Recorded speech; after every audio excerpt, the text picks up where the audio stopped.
오늘은 환경선교주일로 지키면서 우리 주변에 있는 환경을 우리가 다시 한번 되돌아보고 또 뿐만 아니라 오늘 우리 주변에 있는 영적 환경도 생각해 보기를 원합니다.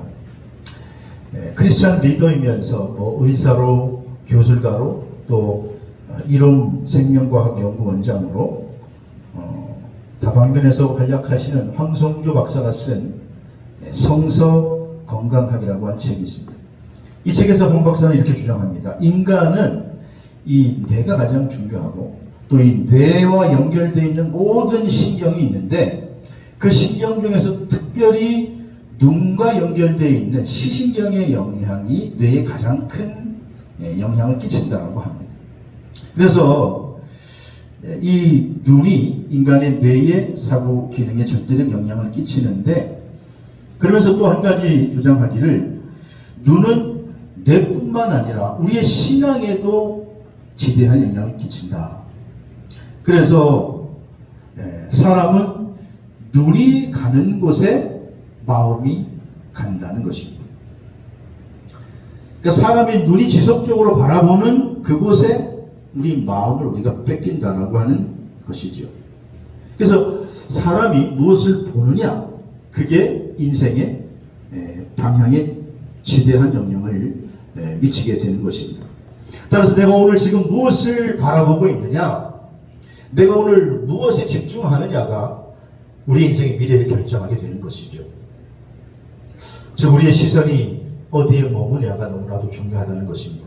그렇다고 하면 오늘 21세기에 우리가 포스트 모더니즘 시대에 살아가면서 우리 그리스도인들이 과연 우리의 시선, 우리는 어디를 바라봐야 할 것인가?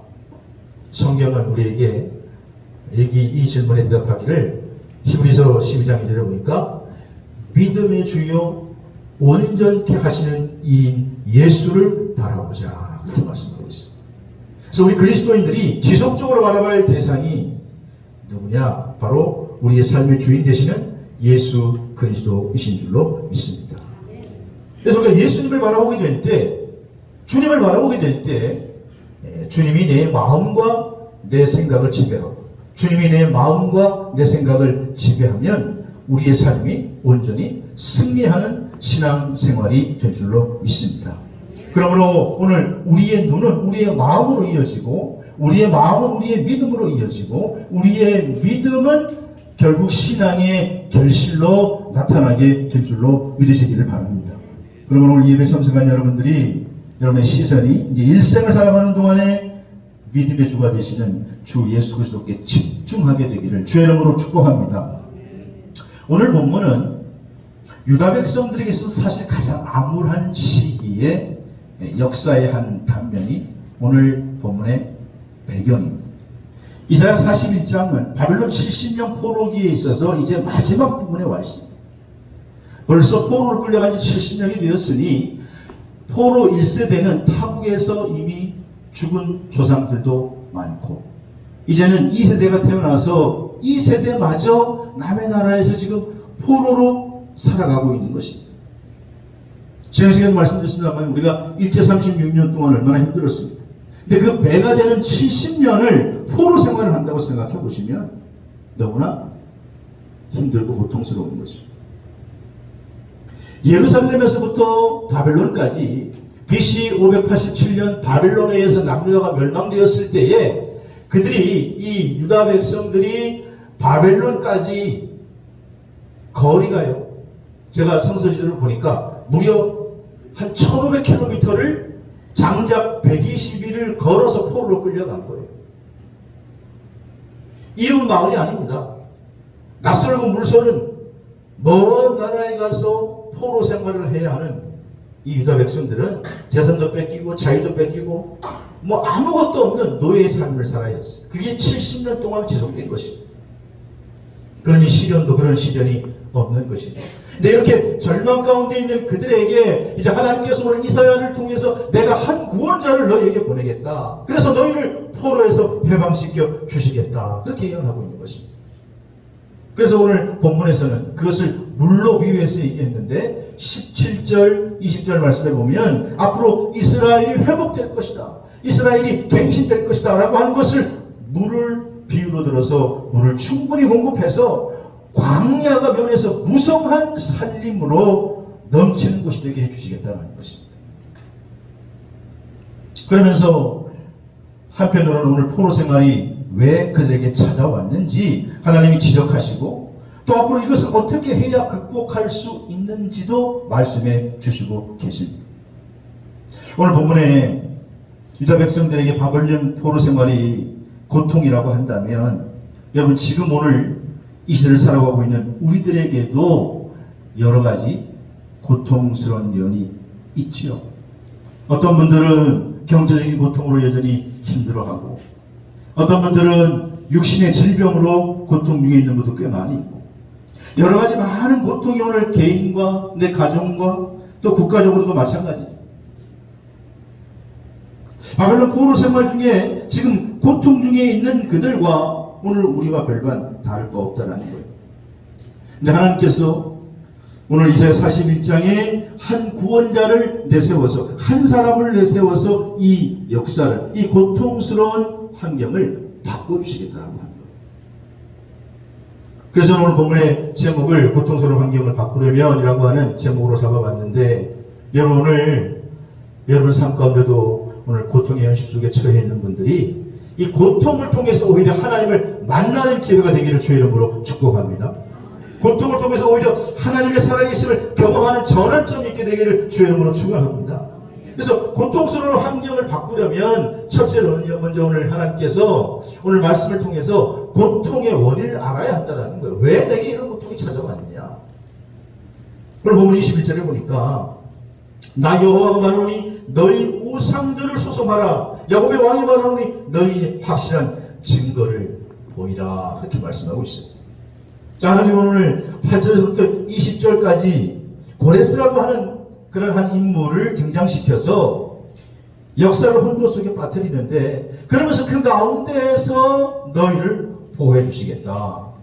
그리고 21절에 보니까 너희가 이런 고통을 당하는 원인이 우상 때문에 그러는 것이니 우상들에게 소송하라는 거예요. 그래서 우상을 버리고 우상에 무익한 것을 버리고 여호와께로 돌아오라 그런 말씀입니다. 이사야 31장 6절을 보니까 이스라엘 자손들아 너희는 심히 거역하던 자에게로 돌아오라 그렇게 말씀합니다. 그러니까 유다 백성들이 지금 바벨론에게 망해서 포로로 끌려가서 고통을 당하는 가장 큰 원인이 뭐냐? 하나님을 등진 우상 숭배였다라는 거예요. 그래서 하나님을 거역한 자들은 이제 하나님께로 돌아오라고 하는 말씀이에요. 지금 이스라엘 백성에 있어서 우상 숭배가 그들의 고통의 원인이었듯이 오늘 우리에게는 그럼 과연 우상 숭배는 없는가? 여러분 오늘 21세기의 그리스도인들이 옛날처럼 우리가 뭐 서당당에 가서 절을 하고 바위 앞에 한번 복을 빌고 그런 사람들은 없을 거예요. 그런 보이는 우상 앞에 절을 하는 사람은 없을지 몰라도 그럼 오늘 신학적인 개념으로 볼 때 하나님보다 더 사랑하는 것, 물질 만능주의, 하나님보다 더 앞선 것, 내 개인의 어떤 명예와 쾌락과 그것이 오늘 우리의 우상적 요소가 될 수 있다라고 하는 것입니다. 오늘 본문의 말씀을 우리가 깊이 새기면서 유다 백성들이 멸망한 이유가 우상 숭배라고 한다면 하나님이 정말 성경에서 진절머리나게 싫어한 것이 우상 숭배였는데 오늘 내 개개인의 삶 속에서 내가 오늘 하나님보다 더 사랑하는 것은 없는지 우상 숭배의 요소를 우리가 찾아내고 그것을 버리고 돌이키는 계기가 되기를 주의 이름으로 축원합니다. 당시 유다 백성들은요 남쪽에는 애굽, 북쪽에는 아수르 그리고 바벨론 이런 강대국들에 의해서 둘러싸여 있었는데 자꾸 이 유다 백성들이 침략을 당할 때마다 주변 열강들의 힘을 빌려서 문제를 해결하려고 했어요. 하나님이 그걸 싫어하셨어요. 주변 열강들의 눈초리를 봐서 때로는 이쪽 힘을 끌어들여서 위기를 모면하려고 하는 걸 하나님 기뻐하지 아니하시고 그래서 시편 146편 3절에서 4절에 보니까 귀인들을 의지하지 말고 도울 힘이 없는 인생을 의지하지 말라는 거예요. 생각해보라는 거예요. 그들은 호흡이 끊어지면 다 흙으로 돌아갈 사람들이다. 그래서 시편 146편 5절 말씀 보니까 야곱의 하나님을 자기의 도움으로 삼으며 여호와 자기 하나님에게 자기의 소망을 두는 자는 복이 있도다. 할렐루야. 하나님께 소망을 두는 자는 복이 있다는 거예요. 야곱의 하나님을 도움으로 삼는 저와 여러분 되시기를 주의 이름으로 축복합니다. 또한 시편 121편 1절에서 2절에 보니까 내가 산을 향하여 눈을 들리라 나의 도움이 어디서 올고 나의 도움은 천지를 지으신 여호와에게서로다. 사랑하신 여러분, 오늘 믿음 생활 중에 오직 예수의 신앙으로 살아가는 저와 여러분이 되시기를 주의 이름으로 축복합니다. 여러분, 만약에 병원에 어떤 환자가 입원을 했어요. 입원했는데 그 환자가 폐 이상이 생겨서 폐기능이 제대로 못해서 입원했다고 하면 치료를 받아야 될 텐데 치료하는 과정 속에 먼저 무조건 약을 쓰는 것보다 더 중요한 게 의사가 뭘 합니까? 진찰을 해서 폐가 왜 망가졌는지 원인을 먼저 찾습니다. 원인을. 그 원인이 뭔지를 밝혀내서 만약 그 원인이 뭐 급여 때문이라고 하면 약을 쓰기 전에 먼저 그걸 중단하게 하고 나서 그 다음에 약을 쓰는 것과 마찬가지로 오늘 내 삶에 여전히 고통을 당하고 있다면 그 원인이 무엇인지를 발견해야 되고 그 원인을 알았다면 철저히 점검해서 그 원인을 제거하는 지혜가 있어야 될 줄로 믿습니다. 출애굽기 32장에 보면 출애굽하는 이스라엘 백성들에게 문제가 생겼어요. 저주와 모세가 이제 하나님의 법을 받기 위해서 십계명을 받기 위해서 시내산으로 올라갔는데 40주야를 그래서 기도하고 있는데 산 밑에 이스라엘 백성들은 기다리다가 지쳤습니다. 그래서 모세가 내려오지 않으니까 이스라엘 백성들이 주특기가 발생했어요. 원망하고 불평하면서 하나님 우리를 버렸나 보다. 모세가 우리를 버리고 도망갔나 보다. 그러니 새로운 지도자를 세우고 새로운 신을 만들어서 애국으로 빨리 돌아가자는 거예요. 컴백홈이 아니라 컴백 애국하자는 거예요. 하고 원망하니 아론에게 와서 원망을 하니까 아론이 견디다 그럼 너희 금붙이 가져와라. 그거 가지고 너희 원하는 신 만들어줄게. 그래가지고 요구대로 금송아지를 만들어서 야, 이 금송아지가 너희를 애굽 땅에서 인도해낸 신이니 이 예배를 드려라. 거기에 제사를 지내고 있습니다. 그럴 때 이런 일이 벌어졌을 때에 주목할 것은 이 사건에 대한 하나님의 반응이라는 거예요. 이 모습을 보고 하나님께서 출애굽기 32장 7절에서 10절 말씀해 보니까 여호와께서 모세에게 이르십니다. 너는 내려가라. 내가 애굽 땅에서 인도해낸 내 백성이 부패하였도다. 그러면서 하나님이 모세에게 내가 하는 대로 내버려 두라는 거예요. 내가 그들에게 진노하여 그들을 진멸하고 너를 통해서 새 나라를 큰 나라를 내가 세우겠다는 거예요. 하나님 지금 타락한 우상을 만들어서 섬기고 있는 이스라엘 백성들을 결코 좌시하지 않겠다는 거예요. 진멸하겠다고 하십니다. 지금 바벨론의 포로로 끌려와서 고통을 당하고 있는 이스라엘 백성들의 원인도 마찬가지예요. 우상 숭배. 그래서 오늘 21절에 그 우상들을 소송하라. 나 여호와가 말하노니 그 우상들을 소송하라. 아무것도 아닌 우상에 얽매여 있지 말고 그 우상을 제거하라. 여러분, 우리가 믿음 생활할 때에 우리 속에 작은 우상이라도 생기지 않게 하려면 여러분 모든 일을 기도로 시작할 수 있기를 주의 이름으로 부탁을 드립니다. 모든 일을 기도. 특별히 어떤 일을 여러분 중요한 인생의 일을 준비할 때, 계획할 때, 결정할 때 우리 그리스도인들은 그래서 다 기도로 시작하는 거예요. 그 안에서도 물론 여성교회 모임이나 남성교회 모임이나 목장이나 무슨 모임을 할 때에도 기도로 하나님을 앞세우고 하시기를 주의 이름으로 축복합니다. 두 번째로 오늘 고통스러운 환경을 바꾸려면 하나님과 자신을 바로 알아야 이 고통스러운 환경을 우리가 바꿀 수 있다는 거예요. 오늘 본문 17절에 보니까 가련하고 가난한 자를 자가 물을 구하되 물이 없어서 갈증으로 혀가 마를 때에 그럴 때 나 여호와가 응답하겠고 나 이스라엘의 하나님이 그들을 버리지 아니할 것이다 이렇게 말씀합니다. 여기 지금 바벨론 포로에 지쳐있고 또 낙심해 있는 그들을 가련하고 가난한 자라고 표현하고 있습니다. 지금 이스라엘 백성들의 모습은 정말 가련하고 가난하기 그지 없는 비참한 모습인데 근데 너희의 환경을 바꾸어주는 일을 하는 것은 너희 힘으로 하는 게 아니라 나 여호와가, 나 하나님이, 나 여호와가 너희를 버리지 아니할 것이라. 그렇게 말씀하는 거예요. 여러분, 우리가 연약하니까 지금 내가 이대로는 뭘 해도 안 되지. 그래서 하나님도 연약한 줄 오해하면 안 되는 거예요. 내가 못하니까 하나님도 못하는 줄 오해하면 안 되는 거예요. 하나님은 전능하신 분이신 줄로 믿으시기를 바랍니다. 하나님께서 여전히 지금도 불꽃 같은 눈으로 우리를 보고 계세요. 그리고 우리를 건져주시겠다라는 거예요. 돌이키면 내가 그들을 버리지 아니할 것이라는 거예요. 그래서 때가 되면 하나님께서 이스라엘 백성들을 바벨론 포로에서 건져내시는데, 역사적으로 보면 BC 539년 바시아의 초대왕이었던, 페르시아의 초대왕이었던 고레스를 통해서, 여러분, 바벨론의 마지막 왕, 같은 시기에 바벨론의 마지막 왕은 그 유명한 벨사살 왕이었어요. 벨사살. 근데 벨사살 왕이 망하는 줄 모르고 밤에 연회를 베풀고 잔치 가운데 그냥 흥청망청 파티를 벌이고 있을 때에 고레스라고 하는 사람을 통해서 하나님 그 바벨론을 멸망시키고 천하를 통일하게 만드는 거예요. 그리고 그 천하를 통일한 왕이 고레스가 칙령을 내리게 됩니다. 모든 포로된 유대인들은 본국으로 돌아가고 성전을 건축하라. 이게 바로 이방인의 왕의 입에서 나오는 거예요.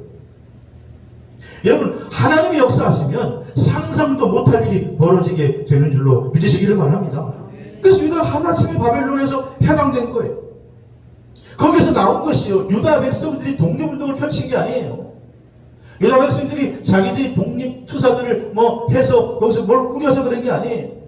전능하신 하나님이 때가 되니까 거기서 이스라엘을 건져내신 줄로 믿습니다. 그러므로 오늘 우리가 고통스러운 환경을 바꾸려면 먼저 기억해야 할 것은 우리가 믿는 하나님이 누구인지를 기억해요. 여러분, 우리가 믿는 하나님은 지금도 살아 역사하시는 전능하신 하나님이신 줄로 믿으시기를 바랍니다.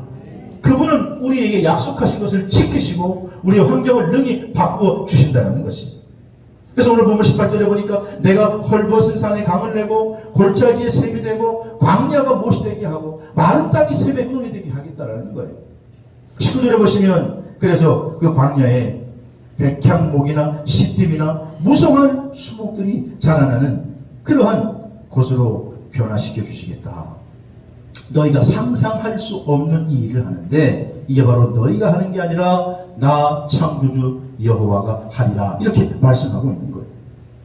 그럼 여러분, 고통스러운 환경을 바꾸려면 이런 하나님을 믿고 내가 나약하고 절망한 것이 아니라 오늘 이 고통이 기도와 만나게 되면 역사가 되고 이 고통이 원망과 불평을 만나게 되면 사탄의 도구가 되지만, 그러나 오늘 이 고통과 시험이 기도와 만나게 되면 역사가 일어나고 성령의 도구가 되는 줄로 믿으시기를 바랍니다. 문제는 내가 여기에 어떻게 반응하느냐가 중요하다는 거예요. 바울과 실라가 복음을 전하다가 감옥에 갇히지요. 억울합니다. 잘못이 하나도 없습니다. 남을 도와주다가 그렇게 된 것입니다. 귀신들의 여정을 고쳐줬는데 모함을 받아서 감옥 안에 갇혔어요. 얼마든지 원망하고 불평할 수 있지만 그 가운데 기도로 반응했더니 하나님이 기적을 일으켜 주신 줄로 믿습니다. 다니엘이 사자굴을 만났습니다. 억울합니다. 잘못한 게 하나도 없습니다. 하나님께 기도했다는 것밖에 없습니다. 그들은 정적인 다니엘을 잡기 위해서 일부러 특별법을 만들어서 그를 올무에 가두고 사자굴에 집어넣었는데 사자굴 안에서도 다니엘이 감사와 기도를 드렸더니 하나님이 고통을 기적으로 바꾸어 주신다는 것입니다.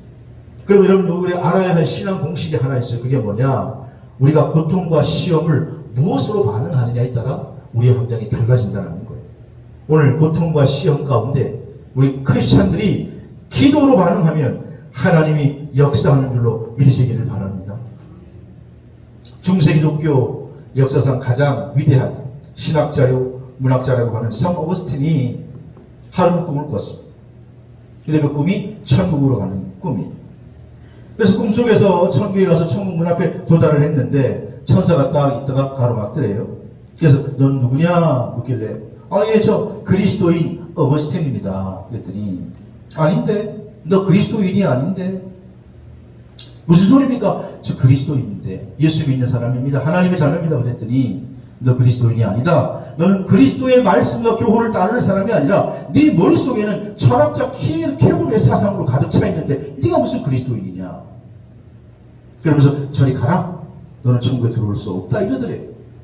그래가지고 꿈속에 어거스틴이 깜짝 놀라가지고 그래가지고 울면서 막 몸부림치다가 꿈을 깼는데 보니까 꿈에 잠에서 깨어나서 어거스틴이 그 자리에서 통곡을 하며 회개를 하기를 내가 지금까지 예수 잘 믿는다고 생각했고 내가 누구보다도 천국에 갈 자격이 있다고 생각했는데 살아온 것을 돌아보며 회개하며 그때부터 어거스틴이 눈물로 쓴 고백이 성 어거스틴의 고백록이라고 하는 책입니다. 그래서 성 어거스틴이 이 책을 쓰면서 유명한 고백을 하기를 성자는 참회록을 쓰고 악인은 자서전을 쓴다. 그런 고백을 해요. 성자는 참회록을 쓰고 악인은 자서전을 쓴다. 어거스틴은 꿈의 체험을 통해서 자신의 인생이 잘못된 길을 걸어왔음을 깨닫고 비로소 거기에서부터 삶의 방향을 완전히 바꾼 것입니다. 오늘 예배 참석한 여러분, 어거스틴처럼 말씀의 거울로 나 자신을 살펴보고 내가 지금 고통의 원인을 발견했다면 거기서부터 돌이키는 지혜가 있게 되기를 주의 이름으로 축원합니다. 박목월 시인의 제자이면서 서울대 명예교수였던 유한진 시인의 계란을 생각하며라고 하는 시가 있는데 내용이 이렇죠. 들어보십시오. 남이 나를 헤아리면 비판이 되지만 내가 나를 헤아리면 성찰이 되지. 남이 나를 터뜨려주면 프라이감이 되지만 내 스스로 터뜨리면 병아리가 되지. 황골탈퇴란 그런 것이겠지. 여러분, 크리스찬의 삶이란 바로 이런 것입니다. 내가 나를 바라볼 줄 아는 성찰의 삶이 되어야 될 줄로 믿습니다.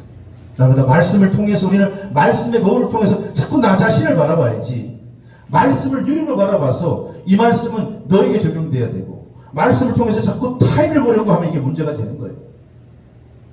내가 말씀을 통해 목욕을 하면 내가 상쾌하고 깨끗해지지만 저 사람이 자꾸 때가 많다고 당신은 왜 목욕 안 하냐고 그러면 나랑 아무런 말씀 상관이 없이 되어버리는 것입니다. 그래서 예수님께서는 내 형제의 티를 보지 말고 네 눈 속에 있는 들보를 보아야 한다는 것입니다. 오늘 예배 참석한 여러분, 고통스러운 환경을 바꾸는 방법은요, 하나님을 바로 알고 나 자신을 바로 알아서 연약한 부분을 돌이키고 성찰해서 하나님 보시기 아름다운 모습으로 세워지면 고통 가운데도 기도로 반응하면 하나님 고통을 기적으로 바꾸어 주실 줄로 믿으시기를 바랍니다. 마지막 세 번째로 오늘 고통스러운 환경을 바꾸려면 깨달은 대로 하나님을 섬겨야 한다. 오늘 20절에 보니까 20절의 단어가 네 단어예요. 보고 알며 헤아리며 깨달으리라. 우리가 보고 그 다음에 창조주 하나님이신 것을 알며 헤아리며 깨달으리라. 우리가 눈으로 보면 알게 되고 마음으로 헤아려 보게 되고 헤아려 보면 결국 하나님의 역사하심을 깨닫게 된다는 것입니다.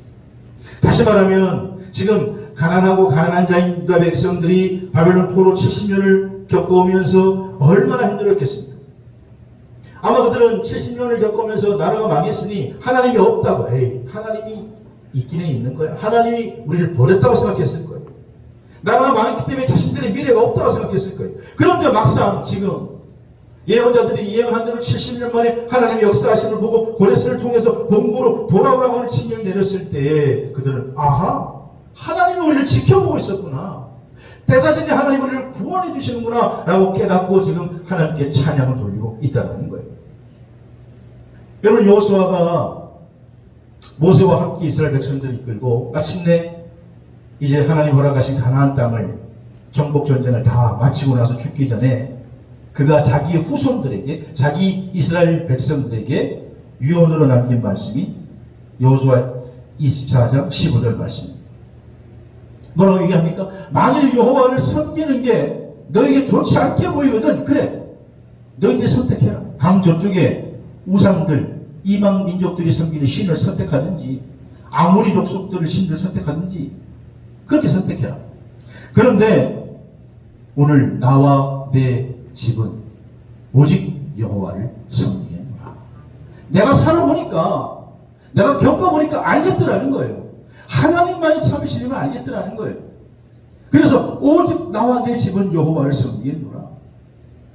오늘 이제 성숙한 여러분, 이 고통의 원인을 깨닫고 고통을 해결할 분은 내가 아니라 하나님임을 알게 된다면 하나님을 기쁘시게 섬기는 삶을 사시기를 주의 이름으로 축복합니다.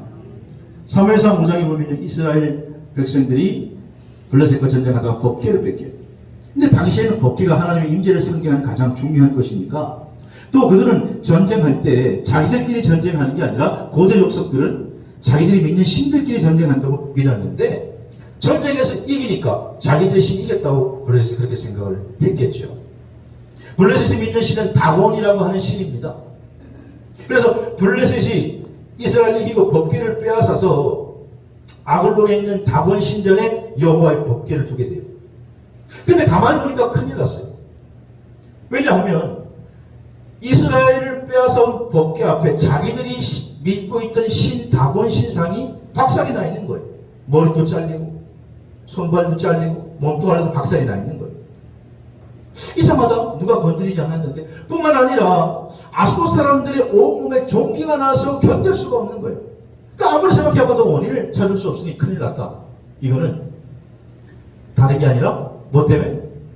법궤 때문에 그렇다. 그래가지고 그 법궤를 거기에서부터 가드로 옮겨요. 근데 또 가드로 옮겼는데 이번에 가드 사람들의 온몸에 또 종기가 나요.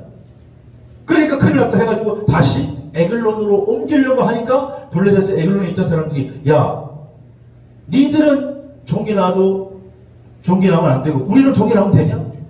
그러면서 자기들 반대 대모가 벌어져요. 그러니까 할 수 없이 블레셋이 이스라엘에서 빼앗아온 법궤를 이스라엘로 7개월 만에 돌려보내게 돼요. 이 사무엘상 7장에 보면 그 법궤가 돌아와서 이스라엘 백성들이 기뻐하면서 그들의 사사였던 당시의 사무엘, 마지막 사사 사무엘이 사무엘상 7장 3절에 이스라엘 족속에게 말합니다. 너희가 이제 정말로 이 블레셋, 지긋지긋한 블레셋에서부터 해방되고 하나님의 은혜를 입으려면 다른 것 좀 하지 말고 우상 숭배 좀 하지 말고 다 미스바로 모여라. 그리고 이방 신상, 그리고 아스타롯 신상을 다 제거해라. 그리고 너희 마음을 여호와께로 향하고 하나님만 섬기기로 결단하면 하나님께서 너희를 돌봐주실 것이다. 그래서 미스바로 다 모이잖아요. 근데 그 미스바로 모인다라고 하는 소식을 그때 블레셋이 듣게 되고, 야, 한 곳에 모여 있으니 요거 한 번에 죽이면 좋겠다 싶어가지고 미스바에 모여있는 이스라엘 백성들을 단번에 멸망시키려고 미스바로 쳐들어가요. 이스라엘 백성들은 지금 전쟁하러 모인 게 아니라 예배하러 기도하러 모였고, 블레셋 군인들은 전쟁하러 왔어요. 그 소식을 늦게 깨닫게 되었을 때 벌벌벌 떨고 있었는데, 그런데 사무엘이 번제를 드리면서 하나님께 그 사실을 아뢰고 도움을 구하자 하늘에서 큰 우박이 떨어져서 블레셋을 치기 시작합니다. 어마어마한 큰 우박이 떨어져서 결국 그 우박을 맞고 블레셋이 다 기절을 해요. 그래서 이스라엘 백성들이 그 기절해서 뻗은 블레셋 군인들이 그냥 목을 써요. 베기만 하면 전쟁에서 이기게 되는 거예요. 그리고 하나님의 은혜가 너무 감사해서 거기에다가 기념비를 세운 게, 그 기념비가 뭐예요? 에벤에셀이다. 하나님이 여기까지 도우셨다는 기념비를 세우게 됩니다. 여러분, 블레셋을 물리친 것은 이스라엘이 한 게 아니라 고통과 위기 속에서도 하나님만 바라보고 하나님께 기도했더니 역사는 하나님이 해주신 줄로 믿습니다. 이게 신앙의 공식이에요. 여러분, 이 신앙의 공식이 여전히 오늘도 살아있고 이 공식은 여전히 유용한 줄로 믿으시기를 바랍니다. 고통과 시련 가운데도 기도를 더하면 그것이 협력하여 하나님의 선한 역사를 일으키게 주신다는 거예요. 그 역사의 주인공이 저와 여러분이시기를 주의 이름으로 축원합니다. 어떤 사람이 인생을 두 부로 나누기를, 그 말이 참 재밌어요. 우리 인생은 사실 한 사람은, 한 부류의 인생은 쥐어짜는 인생을 살아가는 사람이 있고, 한 부류의 인생은 흘러넘치는 인생을 살아가는 사람입니다. 쥐어짜는 인생은 마치 물 한 방울 얻기 위해서 많은 행주를 확 쥐어짜는 그런 인생처럼 제 힘으로 날마다 하루하루 그냥 쥐어짜기 위해서 하루하루 거듭이며 살아가고, 어떤 사람은 쥐어짜지 않아도 흘러넘치는 인생을 살아가는데, 이 사람들 주님의 평강이 심령과 가정과 사업장이 흘러넘치는 삶을 살아서 본인뿐만 아니라 주변에 영향력을 끼치고 주변을 이롭게 하고 인생을 살아간다는 거예요. 여러분 오늘 우리의 인생은 어떻습니까? 오늘 나는 치우지 않은 인생을 살아가고 있는지, 지금도 내 힘으로 내 능력으로 한 방울도 쥐어짜기 위해서 쥐어지 않은 인생을 사는지, 아니면 흘러 넘치는 인생을 사는지 오늘 한번 점검하시고, 하나님이 내 안에, 내가 하나님 안에, 하나님이 역사하시면 흘러 넘치는 인생이 될 줄로 믿으시기를 바랍니다. 오늘 말씀을 마치면, 오늘 본문은 유다 백성 바벨론 포로 70년의 마지막 역사, 가장 고통스러울 때, 암울할 때, 희망이 보이지 않을 때 하나님께서 이사야를 통해서 회복의 메시지를 줍니다. 한 무언자를 세울 거라는 거예요. 그런데 너희는 할 거 없다라는 거예요. 하나님께서 하나님의 권능으로 너희를 회복시켜 주시겠다. 여러분 오늘 믿음의 여정 속에 고통스러운 환경을 만났습니까? 여러분 지금 그걸 바꿀 수 있다고 생각하십니까? 내 인간의 능력이 아니라 창조주 하나님의 능력을 믿고 하나님을 온전히 섬기고 나아갈 때 우상을 정리하세요. 말씀의 거울을 통해서 나를 보고 다시 전능하신 하나님을 바라보세요. 그리고 깨달은 대로 오늘 하나님을 섬기고 고통 가운데도 기도로 반응할 때 하나님께서 오늘 우리 인생을 감사와 기쁨이 넘치는 승리의 삶으로 바꿔주실 줄로 믿습니다. 그 주인공이 저와 여러분 되시기를 주의 이름으로 축원합니다.